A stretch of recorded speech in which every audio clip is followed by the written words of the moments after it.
পরিযায়ী শ্রমিক থেকে কি ইস্যুটা অন্যদিকে নিয়ে যাওয়ার চেষ্টা হচ্ছে যারা আন্দোলন করছে? দেখে কালকে পরিযায়ী শ্রমিক ইস্যু ছিল, ডেফিনেটলি উনি মারা গেছেন, তারপর ওনাকে ডাকা মানে ওনার বডি আসলো, তো যা ছিল।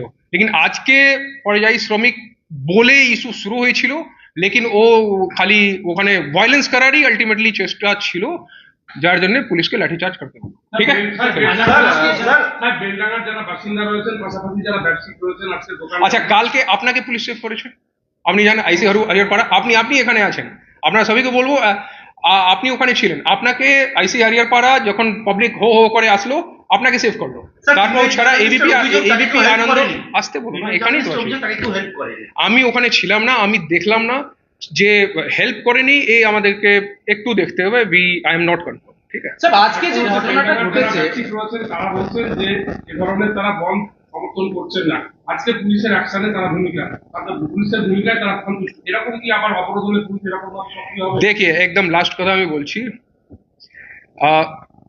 কালকে আর আজকে যে সিচুয়েশন হলো, আজ এরকম পুলিশের অ্যাকশন হলো, আমাদের যে পুলিশের যে স্ট্যান্ড আছে, একদম কাল আর আজ আপনি দুটা সিচুয়েশন দেখবেন, আপনি একদম জেনে যাবেন কি আমরা আমাদের বডি ল্যাঙ্গুয়েজ কি।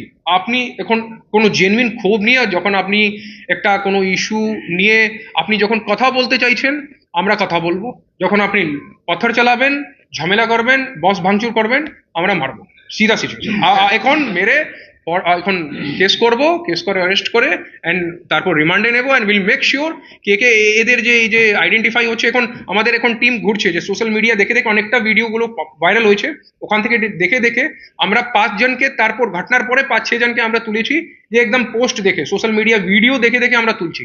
এরপরে উই উইল ট্রাই কে একে কাস্টোডিয়াল ট্রায়াল করে আমরা লাস্ট পর্যন্ত নিয়ে যাবো।